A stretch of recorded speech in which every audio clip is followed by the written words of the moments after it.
गांव के सबसे ऊंचे पेड़ की छांव में सुबह की धूप धीरे धीरे फैल रही थी। उस पेड़ पर लटके थे भारी भारी कटहल, रसदार, मीठे, गांव वालों के लिए मौसम की सबसे बड़ी खुशी। लेकिन इस साल कटहल ऐसे उगाए थे जैसे किसी ने उन्हें खास वरदान दिया हो। इतने बड़े, इतने पीले और इतने सुगंधित कि दूर दूर से लोग उन्हें देखने आ जाते। गांव के सबसे छोटे लेकिन सबसे चंचल लड़के का नाम गोपाल था। गोपाल हर सुबह पेड़ के नीचे जाकर कटहल की मिश्री जैसी खुशबू को महसूस करता और सोचता, काश मैं इन तक पहुंच पाऊं। लेकिन कटहल इतने ऊपर थे कि कोई सीढ़ी भी उन्हें नहीं पहुंच पाती। कई लोग तो कहते, ये फल ईश्वर की देन है, उन्हें हम कोई छू नहीं सके। गोपाल हर रोज नीचे खड़ा पेड़ को निहारता और मन में एक प्रश्न उठता, क्या सच में ईश्वर आता? और अगर आता तो क्या वो हमारे लिए खुद कटहल तोड़ेगा? एक दिन गांव में अचानक बदलती हवाएं चलने लगी। पेड़ की टहनियाँ धीरे धीरे हिलने लगी,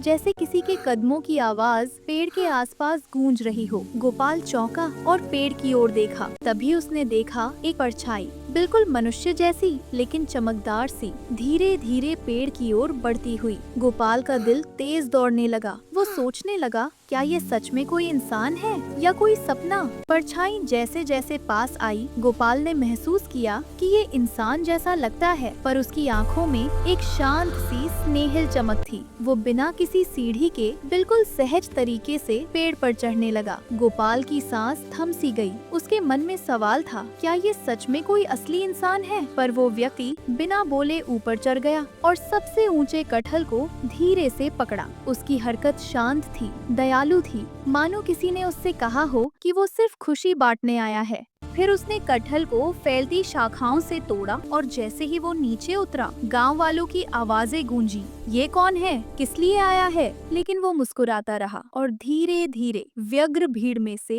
एक एक कटहल बांटने लगा। हर किसी के हाथों में लगते ही कटहल का मीठा रस फैलता और चेहरे पर खुशी उतर आती। गोपाल भी पास आया और उसने हाथ जोड़कर विनती की, हे देव, क्या आप सच में ईश्वर हो? उसने शांत स्वर में उत्तर दिया, मैं वही हूँ जो हर दिल में बसता है। जब तुम दूसरों को खुशी देते हो तब मैं तुम्हारे साथ हूँ। और जैसे ही वो शब्द खत्म हुआ, हल्की हवा चली, पर व्यक्ति वहाँ नहीं था। सबने देखा तो वो अदृश्य हो चुका था, पर पेड़ पर थोड़े थे कटहल ऐसे लगे थे जैसे अभी अभी तोड़े गए हों। गांव में उस दिन से एक नई बात फैल गई, ईश्वर वे नामी रूप नहीं लेते सदा, पर जब भी हम दूसरों की सहायता करते हैं वही हमारे साथ चलता है। और गोपाल वो दिन रात सोचता, आज मुझे यकीन हो गया कि अच्छाई और स्नेह वही पलते हैं जैसे कटहल, ऊपर, ऊंचे और मीठे। यदि हम उन्हें पाने के लिए ऊपर चढ़ सकते हैं तो अपने मन के ऊपर भी चढ़ सकते हैं, प्रेम और दया की ओर।